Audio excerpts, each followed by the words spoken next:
رب العالمين والصلاة والسلام على أشرف المرسلين وعلى آله وأصحابه أجمعين أما بعد. Regarding today's dars, the durus from now on, including today's dars, will not be fun durus. Meaning, when we look at the earlier seerah durus, and we saw the great victories from Allah subhanahu wa ta'ala and the people entering Islam and all those were fun durus. Then when we looked at the Khilafah of Abu Bakr and Umar and Uthman radiyallahu anhum, until the end of the Khilafah of Uthman radiyallahu anhu, there were fun durus. There was victories against Romans and Persians, and the Muslims were a united body.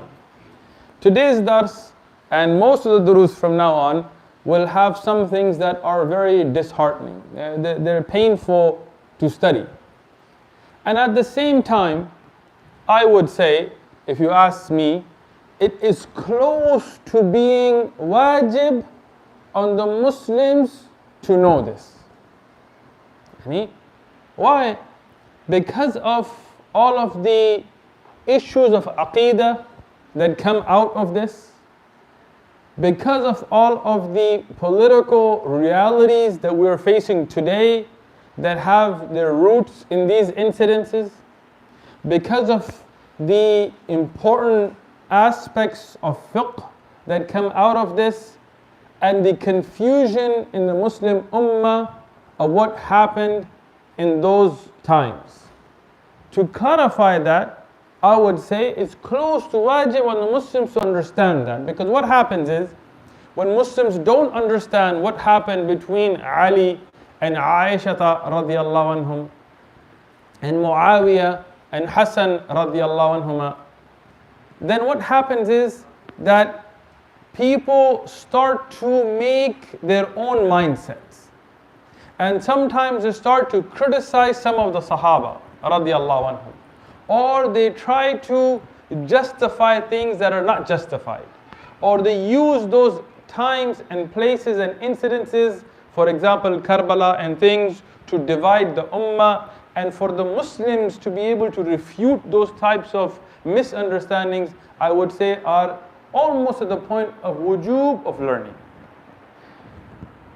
Before I begin today's dars, I will make another point, and this is a point in Aqeedah and a point in Ilm al-Rijal and a point in history for us. أولا كما قال Imam al-Suyuti, as Imam al-Suyuti says, al-usul ma' sahaba. What is the usul of the Ahl Sunnah wal Jama'ah dealing with Sahaba? As-Sahaba kulluhum udul. The Sahaba, all of them had adl. They were all of the best moral character. Unless somebody is an open munafiq, as told to us by the Prophet sallallahu alaihi wasallam, like Abdullah ibn Salul and others, those are not considered Sahaba. Because the Prophet told us that he's a munafiq, and he himself admitted, and some other people like this. But everybody who was a muhajir or from the Ansar, and from the Sahaba of Rasulullah sallallahu alaihi wasallam, all of them, we do not criticize their character. They are all udul. Their adl is undoubtable, their moral character. Secondly, our attitude towards the Sahaba radiyallahu anhum is they are above our criticism. We cannot sit and criticize them. And I'll give you a few examples as the ulama of Islam have given. For example, if there are two friends that are of older age, I have friends I've been friends with for 20 years, 15 years, here in the masjid. If me and one of them gets into a discussion or a heated argument, and if my son or his son gets up and curses him, or his son curses me, I will be the first one to slap my own son, and he would be for his son, to tell them, look, this is a discussion amongst friends that are much older than you. You are too young to involve yourself in this, to try to criticize one of us. Let us deal with it.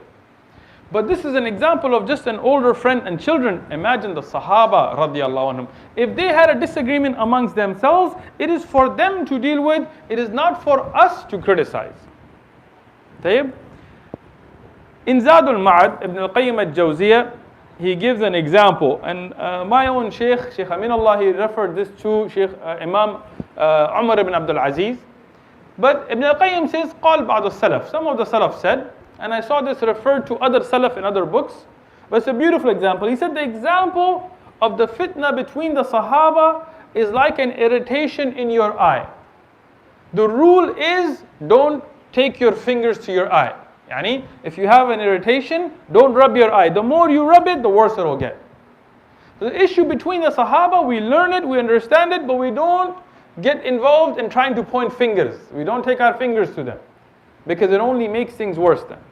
Okay? It's kind of a deep example. Inshallah, if you ponder upon it, you will understand it by the will of Allah subhanahu wa ta'ala. So the Ahl Sunnah wal Jama'ah, we do not criticize any of the Sahaba, radiyallahu anhu. They are the ones that Allah subhanahu wa ta'ala chose. Allah is pleased with them. We do not criticize them. At the same time, we will study what happened in the light of authentic ahadith. Ahadith not necessarily of Rasulullah sallallahu alaihi wasallam, because after the death of Rasulullah sallallahu alaihi wasallam, but the incidents of Sahaba are also ahadith. They are mawquf ahadith. This is the incidents of Sahaba. They are checked with asanid and ilm al-rijal, just like the ahadith of Rasulullah sallallahu alaihi wasallam. So by looking at what is authentic, we will learn about it. But none of that should be taken as a criticism. Tayyib. We were at a point in the Khilafah, in the beginning of the Khilafah of Ali radiyan anhu. And we spoke about that none of the Sahaba disagreed with Ali radiyan being the Khalifa. The khilaf between the Sahaba came on the priority of punishing the murderers of Uthman radiallahu anhu. And all of the Sahaba agreed that the people who murdered Uthman radiallahu anhu were people dhullam, they were oppressors, and they should be punished. This is the laws of Allah. And this was the haqq of Uthman and the haqq of this ummah, that when the Amir al-Mu'mineen, the Khalifa, was massacred in a way where he was not at fault at all, and he didn't even defend himself trying to save the ummah from bloodshed, that those murderers should be brought to justice. But without knowing exactly who was involved in the actual murder, the issue came to priorities. Aisha radiyanha and Zubair ibn Awam and Talha ibn Ubaidullah and other of the Sahaba like Abdullah ibn Zubair, the mahram of Aisha radiyanha, they went, as we discussed, to Basra, and we talked about how the niyyah that they went with was a niyyah of islah bayn al-nas, to bring peace between the people. And their niyyah was, from what they knew, the murderers of Uthman radiallahu anhu, the actual murderers, not the 4,000 to 20,000 people, the actual murderers had fled to Basra. So they said, we will go there, we will find who they were, and put them to a punishment as is the haqq of Allah, as from the laws of Allah, and then there'll be islah, and there'll be no fitna between the people. When they went, some of the Khawarij started a battle with them, and the Sahaba, which was Zubair ibn Awam and Talha ibn Ubaidullah, were victorious. They were victorious. And they took over Basra and these areas. And again, they did not revolt against Ali radiyan anhu. They had no problem with giving bay'ah to Ali radiyan anhu. But the issue was that before bay'ah, they wanted to make sure that this murder was accounted for. That was the first priority in their mind. Having not known the full picture, again, remember, there is no live CNN, Fox feed going on here. There is only news going back and forth. Ali radiyan, who was trying to bring the Muslims together in this time of fitan in Medina, he heard about this fight between the Muslims. Even though the ones that initiated it were Khawarij, but again, we are looking at it from hindsight. As I say, vision is 20/20 in hindsight. When you're looking back in history, it's very clear, oh, you should have just kicked out the Khawarij. But they didn't know the Khawarij at that time. They had the appearance of pious people. They made Salah, they fasted, they made Qiyamul Layl, they read the Quran. So apparently they had given bay'ah to Ali radiallahu anhu, and they were Muslims. They had a secret agenda of creating a fitna that was not known. Tayyib? So not knowing this, Ali radiyan, from the news he got that there was a fight between Muslims. So he said, I want to go make islah bayn al-nas. He's looking at the ahadith on this issue. The same words that were used by Aisha radiyanha leaving Mecca, going to Basra, were the same words and the same niyyah used by Ali ibn Abi Talib radiyanhu leaving Medina, going to Basra. Both of them had the same niyyah to make islah bayn al-nas. Ali radiyan said, we're not going to go fight. This is not to go fight. We're going to go and stop any fighting between the Muslims. We cannot have bloodshed between Muslims. As he was setting out from Medina, many of the Sahaba, they told Ali radiyan, don't go. They advised Ali radiyan not to go. Including Abdullah ibn Salam, the great alim from the Sahaba that used to be a Yahudi and become a Muslim, and he was an alim, a very knowledgeable Sahabi. He told Ali radiyan, don't go. Hassan ibn Ali radiallahu anhu. Hassan. You know, people they go Hassan, Hussein, Hassan, Hussein. Do you know? Look at the Sahih Hadith.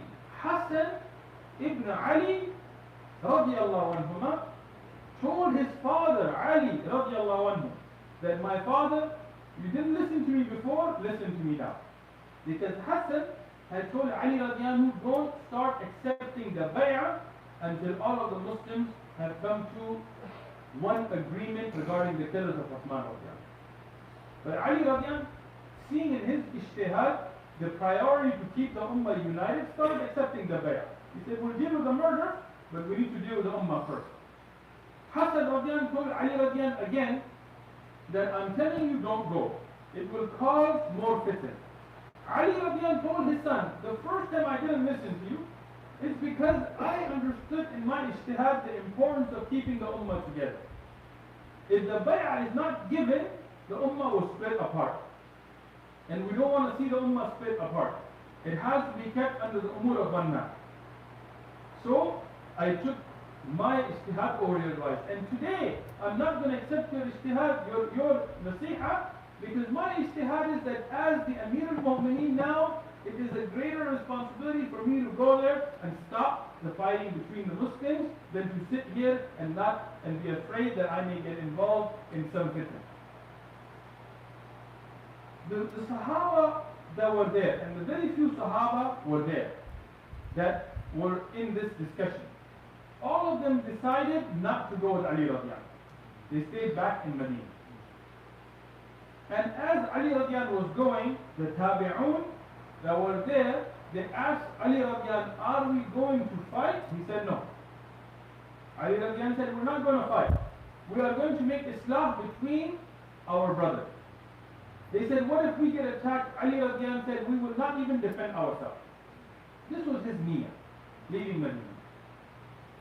As Ali radiallahu went on, the people grew with his group.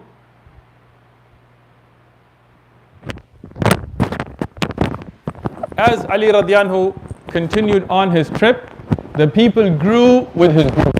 They started, more and more people started to join Ali radiallahu anhu. As people grew, many of the Khawarij joined this group. Again, they didn't have titles. It's not like they were walking around with a big sign that said, Ana Khariji, right? I mean, we know about them through history now, but at that time they were just Muslims. And they said, we are just Muslims. We say the Shahada, we make Salah with you, we give Bay'ah, we want to go with you. So many of them joined the ranks of Ali radiallahu anhu. And they moved towards Basra. When they got there, Ali radiallahu anhu sent one of the Sahaba who he called to join him. And this is Sahabi Qa'qa' radiallahu anhu, who we spoke about, Qa'qa' ibn Umar radiallahu anhu many times in the durus. Very great Sahabi, a very pious Sahabi, a very brave Sahabi. So Ali radiallahu anhu had him go and meet with Zubayr ibn Awwam radiallahu anhu. Tayyib? Now this hadith is authentic. Qa'qa' ibn Umar al-Tamimi, he goes, he meets with Zubayr ibn Awwam, he tells him, what is your niyyah? Is your niyyah that you want to make, take the bay'ah to yourself? Zubair ibn Awwam says no. It's not our niyyah. We are not trying to split from Ali radiallahu anhu. But we will not give the bay'ah until the murderers are caught. Ka'ka' ibn Amr al-Tamimi, he said, we are in agreement with you. We want to catch the murderers as well. But you should give the bay'ah so that we can do it together. We shouldn't hold off the bay'ah for this case to be solved. They had a discussion, but they came to a sulh. They came to an agreement. Zubair ibn Awwam, Talha bin Ubaidillah, Ka'ka' ibn Amr al-Tamimi, Ali ibn Abi Talib, Aisha radiyallahu anha, they all came to an agreement. There was no disagreement amongst them. They said, okay, let us focus on catching the murderers, and at the same time, let us come together and give bay'ah, and we will work everything out, but right now we cannot have a split in the ummah. Both of them agree. Tayyib. At this time, the agreement came forward. They said the next morning, they will gather the Muslims in the masjid, and they will make an announcement of the conditions for bay'ah. That Zubair ibn Awwam, Talha bin Ubaidillah, Aisha radiyallahu anha, we will give bay'ah to Ali radiyallahu anhu.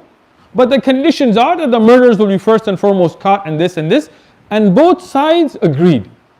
So now, alhamdulillah, everything is good. No fighting, no military action against each other, none of that. In the Sahih Hadith, Abdullah ibn Saba and other of the Yahud, Munafiqun, and the Khawarij, they met that night. They said that because they were there in the negotiations, they said if this sulh goes forward, we are the ones that are going to get killed. Because they knew that them and their companions were behind the murders of Uthman radiyallahu anhu. They said they will find the murderers sooner or later, and they will be punished, and maybe they'll rat on us, maybe they'll tell on us that we were involved in it, and then we will be killed, and the Muslims will be back together. We can't let this happen. So what did they do? And again, as Ibn Jarir al-Tabari and others have pointed out, that no Sahabi was involved in this. None of the Sahaba were involved in this. So now, what did they do? Abdullah ibn Saba and others who were with the ranks of Ali radiyallahu anhu attacked Zubair ibn Awwam. In many ahadith later, some of their companions will even admit to this. They will admit that we were the ones that initiated the attack upon Zubair ibn Awwam. And they sent the news back to Ali that we have been attacked. They initiated the attack from amongst the ranks of Ali radiyallahu anhu. But as they were initiating, they were sending messengers back to where Ali radiyallahu anhu was camped, saying that we just got attacked. Classic disinformation tactics that the Yahud and Munafiqun are still using. Here, in this surprise attack, because Zubair ibn Awwam and Talha bin Ubaidillah and other of the Sahaba were not expecting an attack. They were sulha. The next morning was supposed to be an announcement. Their arms, their guard was down. They were attacked, and Zubair ibn Awwam and Talha bin Ubaidillah are harmed. They are harmed. A fight breaks out now, and obviously at that time people used to be armed. Even when they were regularly traveling, they were armed. So the fight broke out. In the Sahih Hadith, Aisha radiyallahu anha, she was yelling from her camel, and again she had a lot of haya. Aisha radiyallahu anha, her haya was a lot. Today we have people named Aisha, but I wish they would follow her example in her haya. Even at this time of battle, she didn't want to come out from even behind the curtain, let alone just wearing an abaya and things. She would be in this little box that had curtains on the sides, and she didn't want to come out of it, which would be sitting on top of her camel. So she didn't want to come out, but she was yelling to the Sahaba, to encouraging them not to fight. That even if you're being attacked, don't fight. And this is amazing because we look at these ahadith and contrast them to what we find in the books of the Rafida or the Orientalists or some of the Ahl Sunnah who didn't do proper research and say, oh, Aisha led an army against Ali radiallahu anhu. This is fiction. And it's worse than Disney. Here Aisha is telling them we don't want to fight. And when Ali radiallahu anhu heard the news, he told his ashab, even if you're being attacked, don't retaliate. Don't fight. But as I said, most of these are tabi'un. And once a fight begins, once that spark is lit, it's very hard to stop it. Yani the fight began. Ali radiallahu anhu in the Sahih Hadith, he says, I'm worried about al-Mu'mineen. I'm worried about Aisha radiallahu anha. So he tells her brother Muhammad ibn Abi Bakr that I want you to try to make your way to your sister to make sure she's okay. He's also not saying attack Aisha, na'udhu billah. Altogether, in this battle, about 100 people were killed. Amongst them, about 7 or 8 of the Sahaba. And this is unfortunate, but this happened. Muhammad ibn Abi Bakr, at this time, he's trying to find his sister, but there's a battle going on. And he is from the side of Ali. So many of the people who are with Aisha radiallahu anha, they didn't know his intent. They're not allowing him to get there. The army of Ali radiallahu anhu and the people that were with him, they were obviously more in number and they were stronger in fighting. So they were able to overtake and stop the fighting. But at this time, there are some very, very historic things that happen. And we'll discuss them inshallah. One of them is where the incident got its name. And we see many people saying the Ma'rakatul Jabal, but this is wrong. We do not say Ma'rakatul Jabal, even if this is in the history books. Rather we say Mu'aqiyatul Jabal. We don't say the battle of the Jabal, we say the incident of the Jamal. Ma'rakatul Jamal is to say that this was a planned battle. We say this was not a planned battle. So many of the Ahl Sunnah wal Jama'ah and the Kutub of Tariq, they will say Mawqi'atul Jamal, the incident of the camel. Because it was an incident, not a planned battle. In it, when Ali radiallahu anhu sent Muhammad ibn Abi Bakr, the brother of Aisha radiallahu anha, to his sister. When he was trying to get close, people were trying to push him back. And the Jamal, the camel, wouldn't sit. From the noise, it wouldn't sit. So he struck the feet of the camel to make it sit. And when it sat, he took his sister and he went with her. And she went with him. It was not as some of the fictitious accounts have come that Ali went and he cut the legs of the camel. This is all fictitious accounts. It might as well be made in Hollywood. If you look at Tariq, Ali radiallahu anhu wasn't even there at the incident. At that place, it was Muhammad ibn Abi Bakr, the one that hit the feet of the camel, and that was only to make the camel sit so he could take his sister out of these fitan. Ali radiallahu anhu sent women from his own household to go and be with Aisha radiallahu anha and to make sure she's okay, and sent guards, including Muhammad ibn Abi Bakr, from his people to make sure that she's safe. When Aisha radiallahu anha was safe, and when she had been fed, he made ikram of Aisha. He sent food to her, he sent drink to her, to make sure that she's fine. Then he had her escorted by her own brother, because he was mahram to her, back to Medina. And Aisha radiallahu anha in the Sahih Hadith, she said that I have no complaints against Ali at the way he treated me. Rather, she said that if I knew this would happen, I would not have left Mecca for Basra. This was a Sahih Hadith from Aisha radiallahu anha. Under the protection of not only Muhammad ibn Abi Bakr, but Hassan ibn Ali, Aisha radiallahu anha went back to Medina. Now,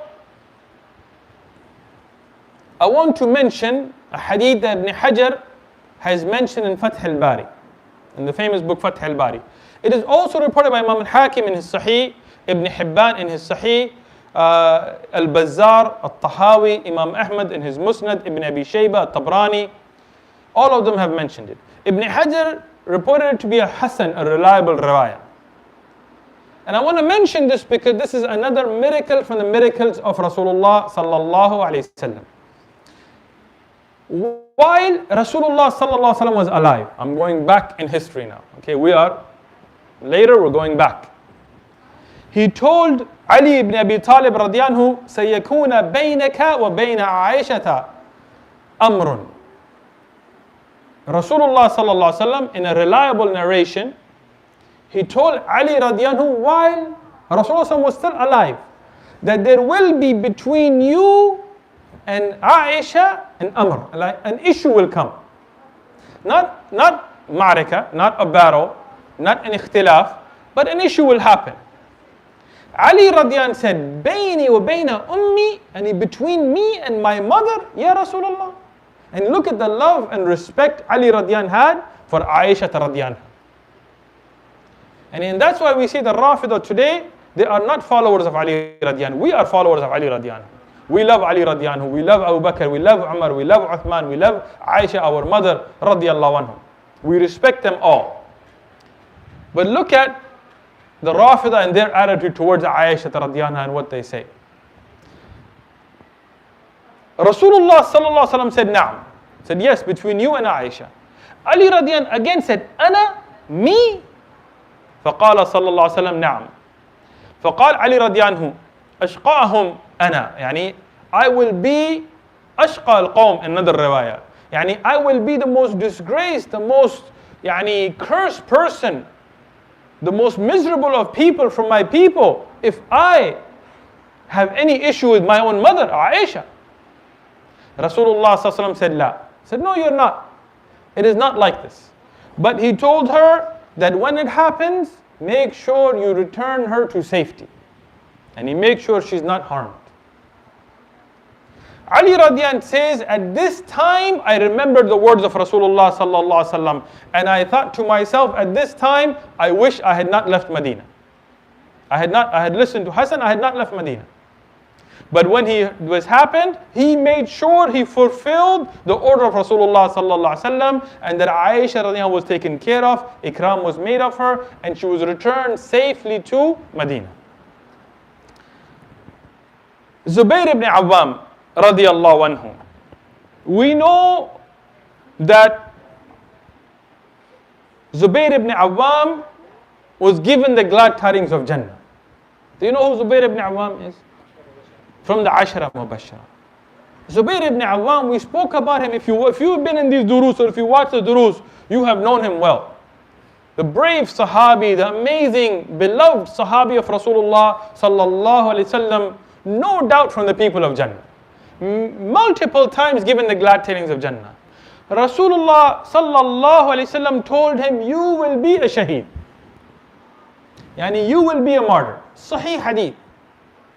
No doubt that he was fighting for what he understood to be haqq, and that he was a shaheed.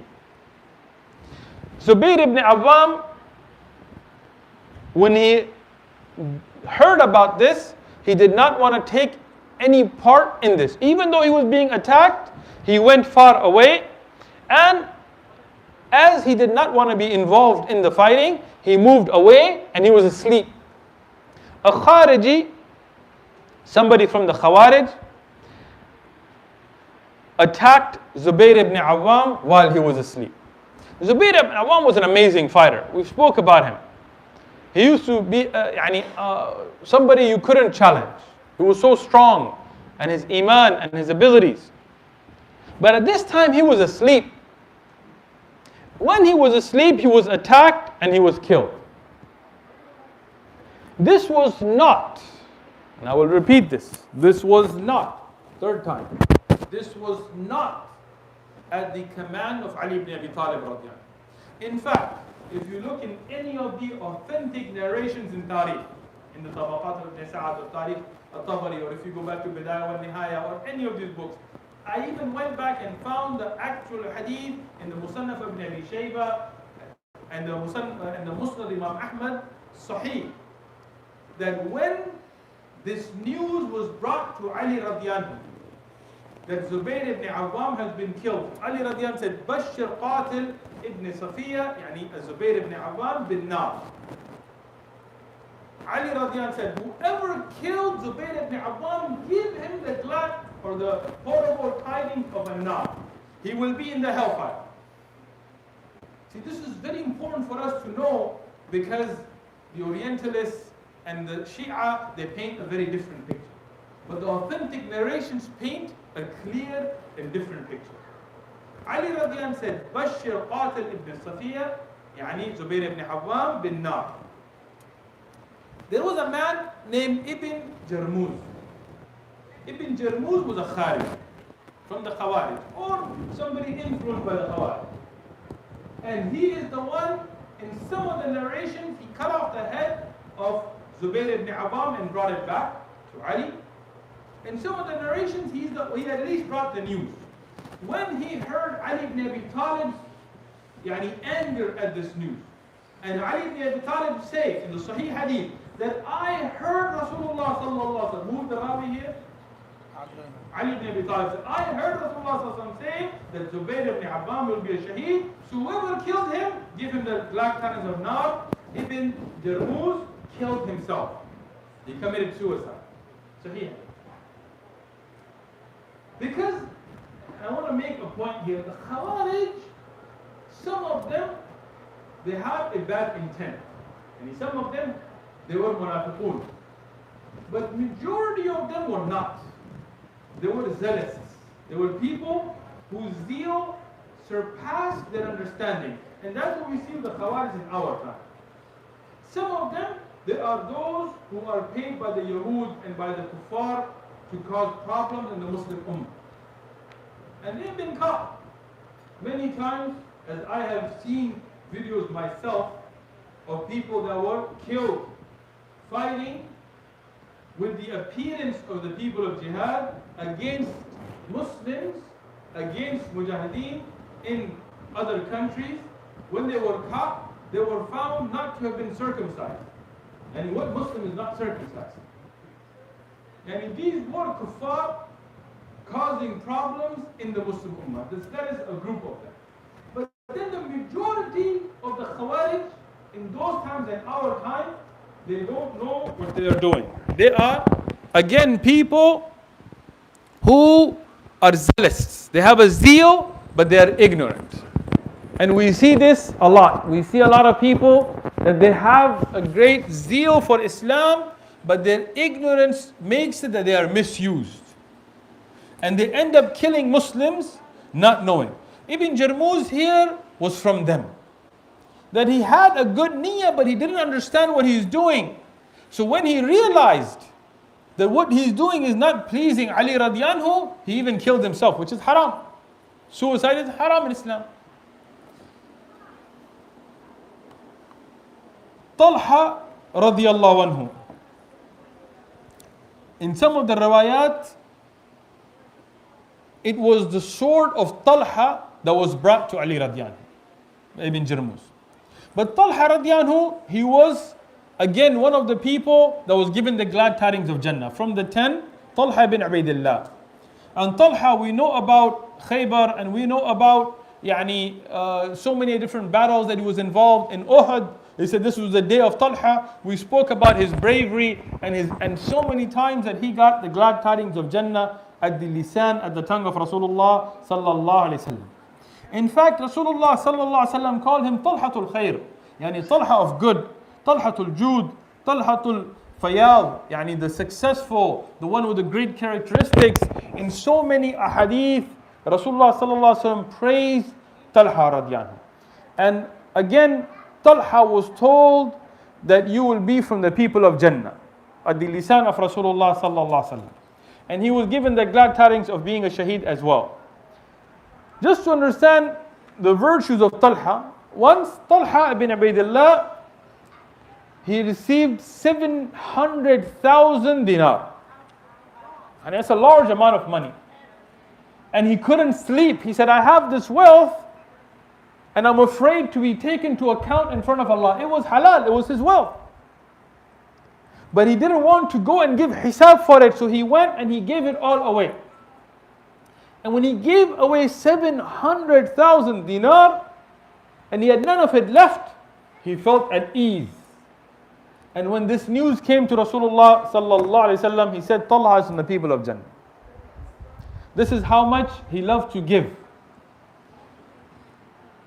Talha radiallahu anhu gets hit with an arrow. One of the Khawarij, he shoots an arrow, it hits Talha. Talha radiallahu anhu does not react. He doesn't want to engage in a battle with Muslims. So he leaves, but from that bleeding, he becomes a shaheed. Talha radiallahu anhu, as Ibn Kathir has authentically mentioned, 30 years after he became a shaheed, paying attention? 30 years afterwards, a Sahabi, a Tabi'i, sees a dream.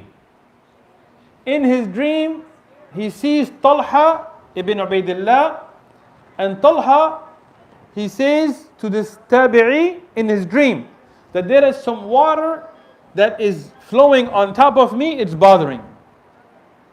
This Tabi'i, he tells this news to Talha's daughter. Talha's daughter, she's a grown woman by this time. Her name is Aisha bint Talha. Her name is also Aisha bint Talha. When she hears about this, she takes some of her family, some of the men from her family, her mahram, and she goes to where the grave of Talha radiallahu anhu is. And she has the grave dug up. And many men from her own relatives and others, when they saw this, they went to go look at this. And all of them, they report, as Ibn Kathir, he says authentically, that when the grave was dug, 30 years after the shahada of Talha, his body came out and nothing, not even the hair on his head, not his skin, not his eyes, nothing was harmed. Nothing had deteriorated. His body was as if he died that day. No rigor mortis, his body was soft and it was perfectly fine. And there was a leak with some underground water that had come on his face. And they fixed the grave, they fixed the leak, and they put it back and they hid it. They hid the location because they didn't want people to start doing bid'ah and shirk. But the people who saw this, all of them, they bore witness that this shaheed's body was untouched. This is Talha ibn Ubaidillah.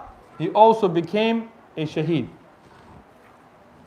Ali radiallahu anhu, he became very upset at this. Once again, he was very upset at what had happened. He gathered the Muslims and he told them, in a very important khutbah that he gave, he said, this was not a battle. We did not come here to fight. Whoever started this, they were at fault. And if I knew who they were, I would have them punished. But these are our brothers. We will not take ghanima from them. We will not take them as prisoners of war. Whoever throws their sword, whoever is not fighting, whoever enters the house or walks away, they are free, they are our brothers. Ali radiallahu anhu announced, no ghanima will be taken. Whoever lost anything, we call our brothers to come and get their things and take it with them. This is not a battle, we are all Muslims. And here, those people from the Tabi'un that were with Talha and Zubair and Aisha radiallahu anhum, ikram was made with them. Food was brought for them. Clothing was given to them. Their belongings were returned to them. And they gave bay'ah to Ali ibn Abi Talib radiallahu anhu. And sulha was made and no problem was moved from here. So this is the Mu'katul Jamal that happened. We don't call it a ma'raka, even though some of the books of Tariq have it, because of what happened. In the Sahih Hadith, the daughters and the women folk from the household of Ali radiallahu anhu, they were crying. They were crying. Ali radiallahu anhu entered upon them, he asked them, why are you crying? They said, because Muslim blood has been shed. This is how much love they had amongst the Sahaba. Ali radiallahu anhu told them that this was written to happen. And this is something that Allah ordained. And don't cry, we will be with them in Jannah. Us and them, we will both be in Jannah together. We have no harsh feelings about them and they have no harsh feelings about us. whatever happened, happened, but they're our brothers and sisters and we will be together in Jannah. Here, as my own teacher mentioned, that we need to keep the hadith إِنَّمَا الْأَعْمَالُ بِالنِّيَّاتِ in mind. That yes, there were two people, and yes, a fitna happened between them, but both wanted khair. We love both sides. There is no criticism of any side. It happened, and it happened. Sometimes between Muslims, a misunderstanding happened. And one of the very important reasons why this happened was to teach the Muslims how to deal with this situation. From that time till the day of judgment, no, there was definitely going to be fighting amongst Muslims. There were going to be misunderstandings. There were going to be plots by kuffar that would turn brother against brother. But how would they deal with the situation? Will they take ghanima from each other? Will they take the women and children as slaves from each other? Will they develop a hatred for each other? No, they should not. If two Muslims get into a disagreement, we need to make sulh as soon as possible between them, and then they should not hold that grudge. Ghanima should not be taken from each side. Takfir should not be made of either side. Muslims need to come back and make islah. This is a lesson that had to be taught to this ummah, and it was taught at the time of the Sahaba radiyallahu anhum here. Another example that some of the A'imma and Ulama have given, they said an example is of Muslims that are traveling in a desert and there is no stars, it's a cloudy night, and they have a disagreement about which way is the Qibla. Some of them think maybe Qibla is one way, they're making ijtihad, and others may think Qibla is another way. And they both make their ijtihad and they both make their salah. The next day, even when they realize where the Qibla was, the group that was mistaken is not criticized. Do you understand? Yani, they both made ijtihad, they both prayed. The ones that made a mistake, should they repeat the salah? No. The hukam here is the salah is not repeated. The salah is not repeated. They made their ijtihad, they prayed, their salah is accepted. See? Are they criticized? Do you go back and say, you guys were wrong. Oh, you guys are this, you're ignorant. No. The salah is made, it's done, you move forward. Even though one of them was right and one of them was wrong, but no criticism is due. Tayyib?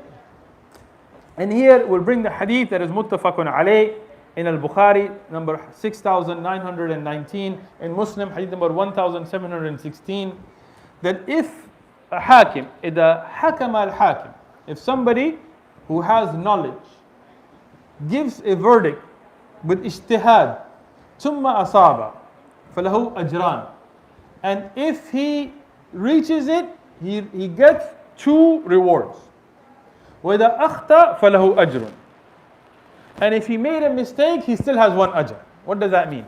If you have authority or if you have knowledge and you make ijtihad and you are correct, you will get 2 rewards. 1 for your niyyah and basing your ijtihad on knowledge, and 2nd for being right.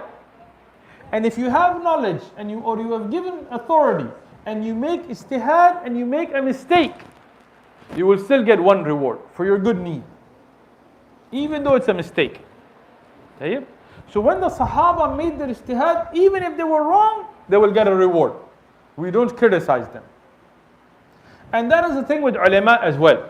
When you look at the 4 A'imma, Imam Abu Hanifa, Imam Malik, Imam Shafi'i, Imam Ahmad, radiyallahu anhu. Yes, I said radiyallahu anhu, out of respect and honor of them.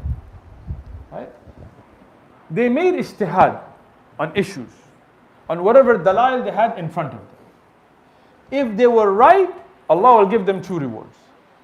If they were wrong, and definitely some of them were wrong in certain issues, because either touching your awrah breaks the wudu or it doesn't. It's one or the other.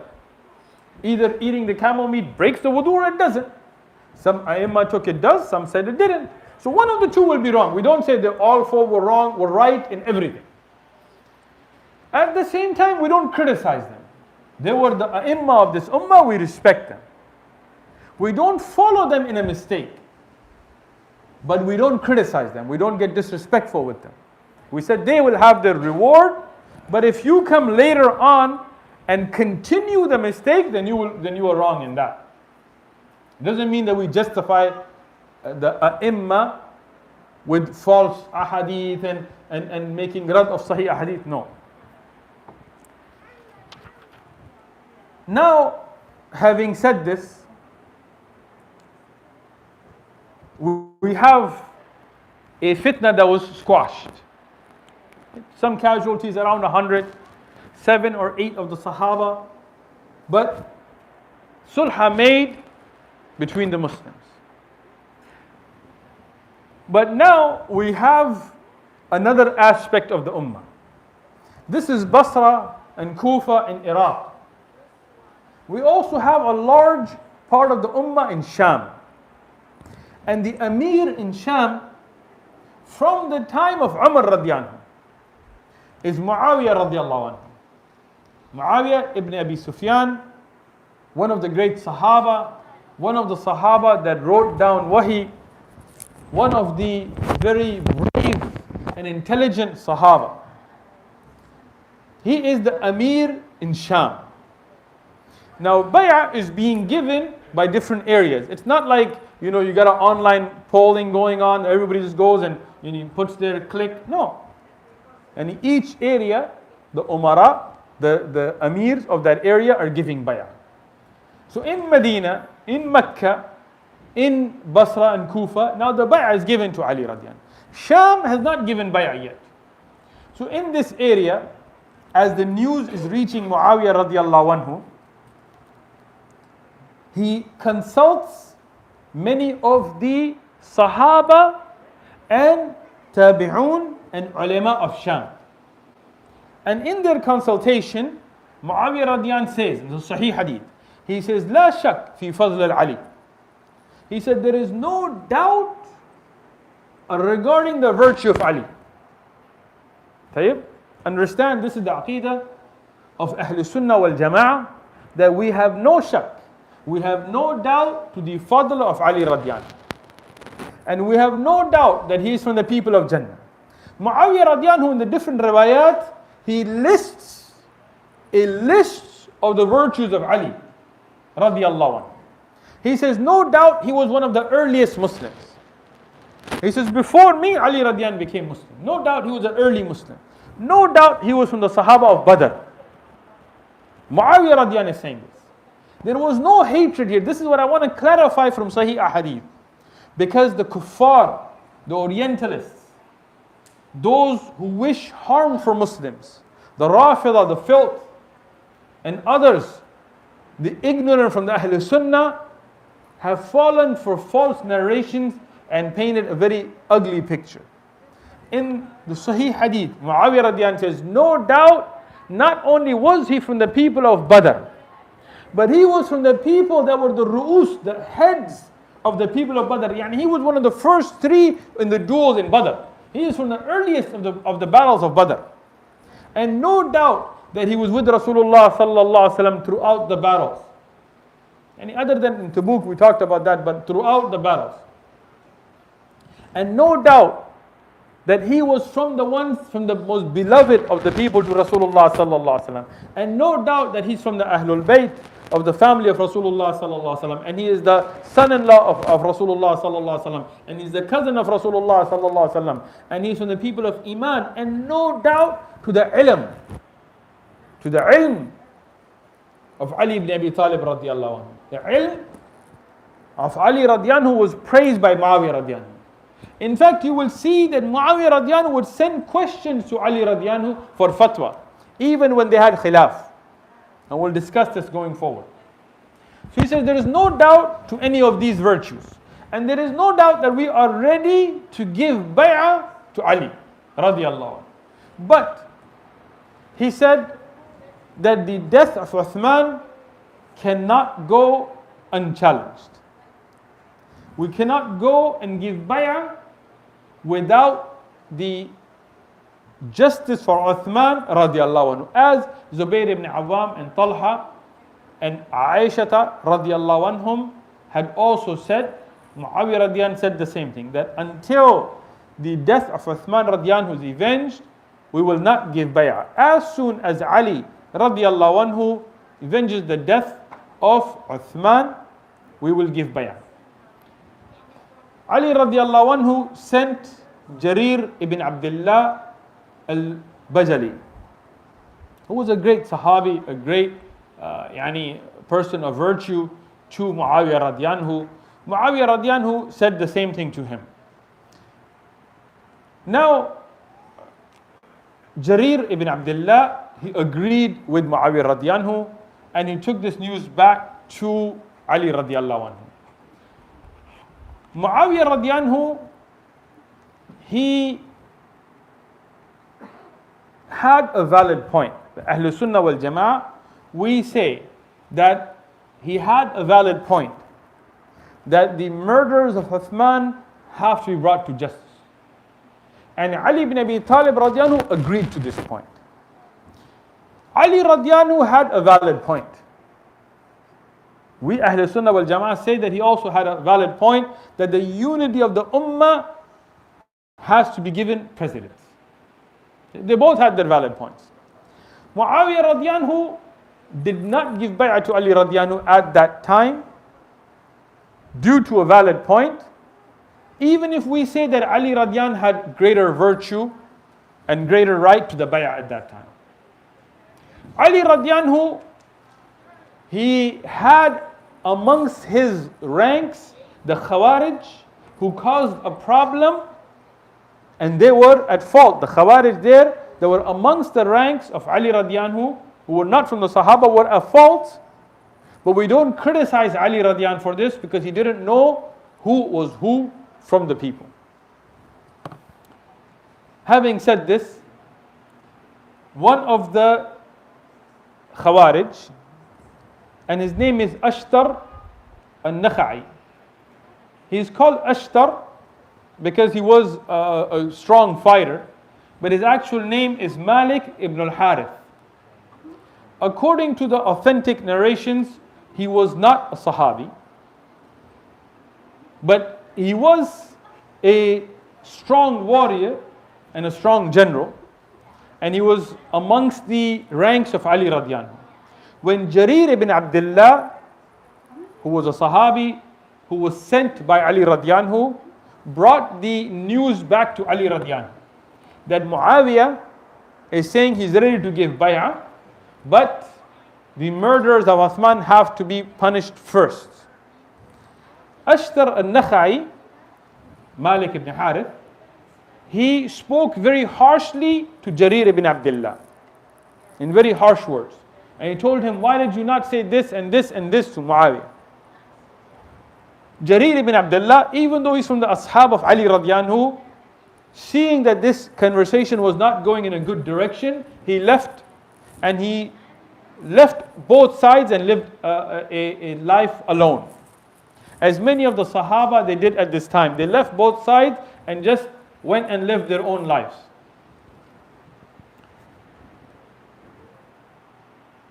Just to be clear,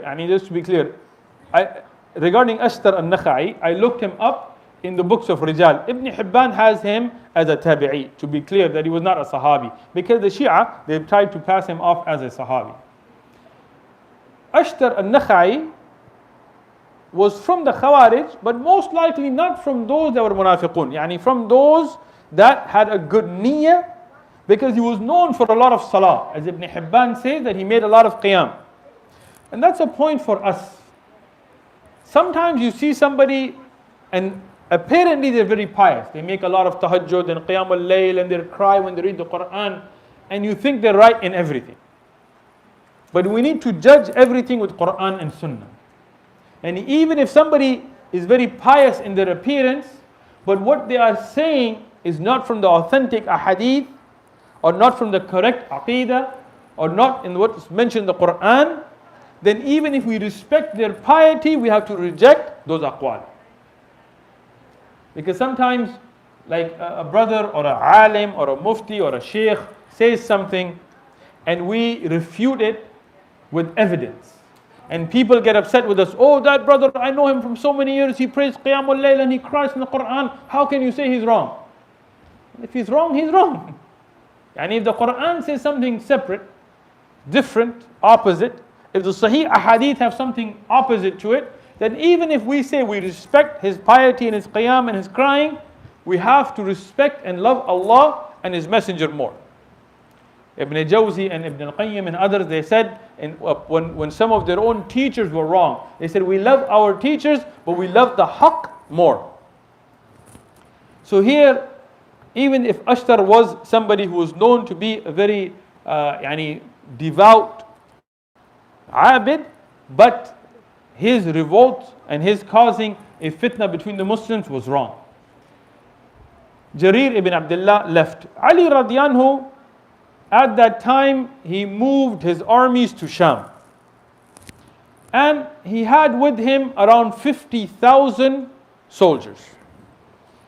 Muawiyah radiyanhu also moved his armies to an area called Siffin. Siffin was a place between Sham and Iraq at that time. Muawiyah radiyan, according to the authentic sources, had about 60,000 soldiers with him. So he also had a large army. The area where they got to was an area that had water under the control of Muawiyah radiallahu anhu. Yani when the camps settled, the camp of Ali radiyan did not have water. And the camp of Muawiyah radiyanhu is where the water was. The people from the army of Ali radiyan, they went to the camp of Muawiyah radiallahu anhu to get water. The tabi'un that were with Muawiyah, the Sahih Hadith, they asked Muawiyah, should we let them have the water? Because when they would fight with the Romans, when there were battles, obviously not going to let the Romans take the water. That's a strategic advantage. Muawiyah radiyan, a beautiful hadith, he said, Wallahi, hadihul ikhwanuna, Wallahi, these are our brothers. We are not here to fight them. And we will not treat them as enemies. And we will welcome them. Not only will you let them, allow them to have water, but bring from the food that you have and feed them. And subhanAllah, Sahaba, such great akhlaq. Today, a little thing will happen. A little disagreement will happen. We will be like cursing people's moms and cursing people's families and making takfir and calling each other kafir and mubtadi' and saying you're off the manhaj and you are a jahil. And astaghfirullah. Astaghfirullah. How can you call yourself Salafi if you don't follow the way of the Salaf? Look at how the Salaf dealt with each other, even in serious situations. How they made excuses for each other, how they made ikram for each other. Today, a 16-year-old kid will have some little thing he saw on YouTube, and now he will see a sheikh and he won't say salam to him. He will see somebody older, I'm not saying salam, he's mubtadi'. You know what a mubtadi' is? I mean, this is the jahl we have in our time. But look at the beautiful akhlaq of the Salaf. Muawiyah radiyan said, we are here not to fight, but to negotiate with our brothers. Let them have what they want. At this time, Ali radiyanhu, he gives a khutbah to his people. He tells them that we are not here to fight.